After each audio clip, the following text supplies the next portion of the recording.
এবার তো দুর্গাপুজো আরম্ভ হয়েই গেল প্রায়, আর তো আজ তো দ্বিতীয়া, ঠিক আছে।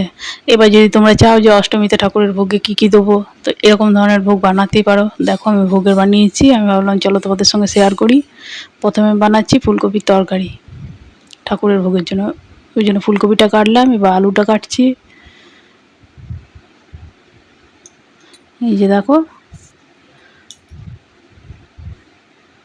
অষ্টমীর দিনে নিরামিষে মানে যেগুলো ঠাকুরের মানে অন্ন ছাড়াটা যেটা হয়, অন্ন ছাড়া যেগুলো, অষ্টমীর দিন তো আর অন্ন দেবে না, তো সেই দিন এরকম এরকম রেসিপিও দিতেই পারো লুচির সঙ্গে ঠাকুরের ভোগে। এবার টমেটোটাও কেটে নিয়েছি, এবার আদাটা বাটছি।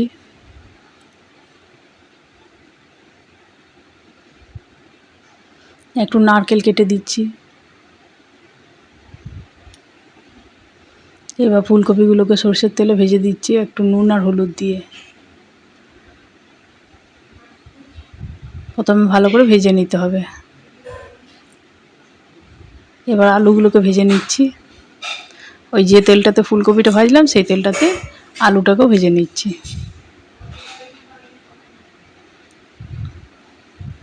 এই যে সব ভাজা হয়ে গিয়েছে, আবার তেল দিয়ে দিচ্ছি। এবার কড়াইয়ের মধ্যে তোমার তেজপাতা দিলাম, আর আদা ওই যে বাটলাম আদা দিলাম, আর নারকেল কুচি দিলাম। এবার টমেটো দিয়ে দিচ্ছি, নিয়ে একটু নেড়ে চেড়ে নিচ্ছি। এবার দিচ্ছি তোমার জিরে গুঁড়ো, এই যে এটা দিচ্ছি তোমার ধনে, হলুদ, নুন, একটু চিনি, আর তোমার কাশ্মীরি লাল লঙ্কার গুঁড়ো দিয়ে মশলাটাকে ভালো করে নেড়ে চেড়ে নিয়ে একটু কিশমিশ দিয়ে দিচ্ছি। এবার এটা কাজুগুলোকে একটু ভেঙে নিচ্ছি, বাটবো না, একটু সেই মানে মানে কী বলবো, ভাঙা ভাঙা মতো করে নিয়েছি।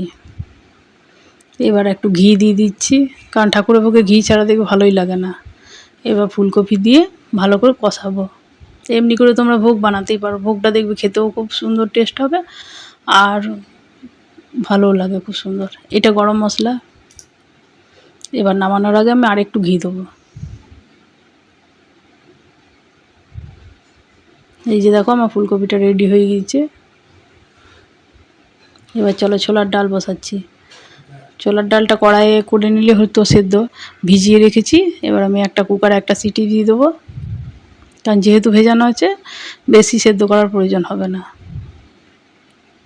এবার আমার ডালটাতে করার জন্য আমি কড়াইয়ে সরষের তেল, হিং আর তেজপাতা দিলাম। এবার নারকেল কোড়া দিচ্ছি, এটা আদা বাটা, এগুলো কাজু, কিশমিশ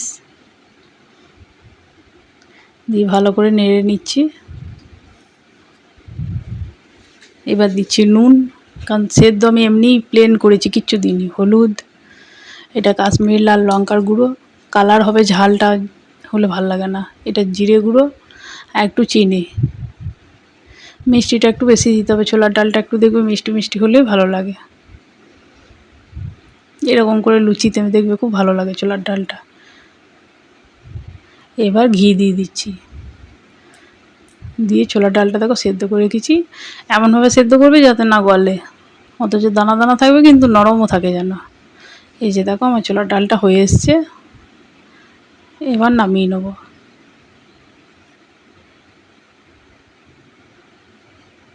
এই যে দেখো আমার রেডি হয়ে গিয়েছে ছোলার ডালটাও।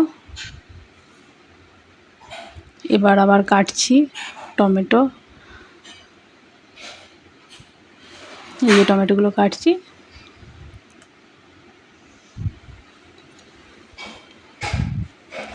দেখো কত সহজভাবে কত সুন্দর করে হয়ে যাবে সব ভোগগুলো। খুব বেশি কিছু সরঞ্জামের প্রয়োজন নেই, অল্প কিছু সামান্য ঘরে জিনিস থাকলেই ঠাকুরের ভোগগুলো হয়ে যাবে। যখন বেশি থাকবে তখন বেশি দেবে, আর যখন নেই তখন সিম্পলভাবেও ঠাকুরকে দেওয়া যাবে। এই যে খেজুরগুলো কেটে নিলাম, কারণ খেজুরগুলো বীজ থাকলে আবার ভালো লাগে না, অনেকে গোটা গোটা দেয়, কিন্তু আমি বীজগুলো ছাড়িয়ে দিই। কড়াইয়ের মধ্যে তোমার একটু সর্ষে আর শুকনো লঙ্কা সর্ষের তেলের মধ্যে ফোড়ন দিয়ে দিলাম। এবার টমেটোটাকে দিয়ে দিচ্ছি, একটু হলুদ, একটু নুন। এই যে এবার নাড়াচাড়া করে নিচ্ছি। এরকম করে কিছুক্ষণ কষিয়ে নেবো, তাহলে টমেটোটা একটু সফট হয়ে যাবে। এরকম করে ঢাকা দিলে টমেটোটা ভেতরে ভেতরে নিজের থেকে একটু সেদ্ধ হয়ে গিয়েছে দেখো। এবার দিচ্ছি খেজুর, এবার কাজু আর কিশমিশ একসঙ্গে দিয়ে দিলাম। এবার চিনি দিয়ে দিচ্ছি, জল কিন্তু আমি এখানে করছি না, এখানে চিনি দিয়ে দিচ্ছি। চিনিটা দেখো আস্তে আস্তে আস্তে আস্তে গলবে। আর একটু চিনি লাগছে, আমি দিয়ে দিলাম।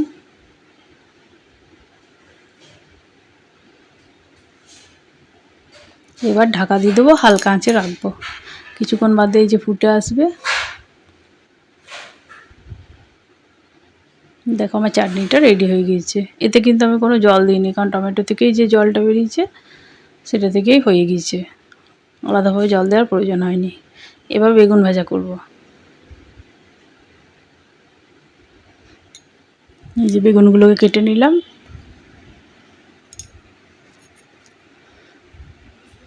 আবার কড়াই বসিয়ে দিচ্ছি।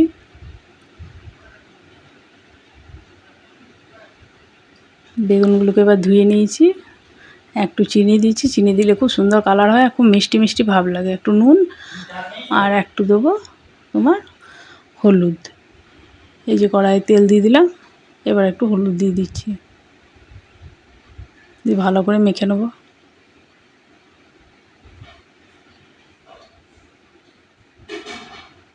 এই যে আস্তে আস্তে ভেজে নেবো। কেমন লাগলো ভোগগুলো অবশ্যই কিন্তু জানিও। যদি ভালো লাগে তো চ্যানেলটাকে লাইক সাবস্ক্রাইব শেয়ার করার অনুরোধ রইল। আর পাশে থেকেও বেশি বেশি করে সাপোর্ট করো। তোমরা না সাপোর্ট করলে আমার চ্যানেলটা কোনো দিনই এগোবে না। আর যদি তোমরা চাও এরকমভাবে ভোগ কিন্তু বাড়িতে বানিয়ে নিতে পারো খুব সহজে। এরকম ছোটো ছোটো ভোগই দেখবে অষ্টমীর দিনে দেখবে অনেক রকম করেই দেওয়া যাবে। আরও যদি তোমাদের কিছু মনে হয় তোমরা করতে পারো। আমি আরও একে একে একে একে আমি ভোগ, ঠাকুরের ভোগের ভিডিও আপলোড করবো, তোমরা দেখে নিও যে আমি কী কী বানাচ্ছি প্রতিদিন। এখন তো এবার পুজো চলবে, আমি যা যা করবো মোটামুটি যদি আমি করা হয় সবগুলো পাঠিয়ে দেবো, মানে ভিডিও আপলোড করব। কেমন হয়েছে অবশ্যই কমেন্ট বক্সে কমেন্ট করে জানিও।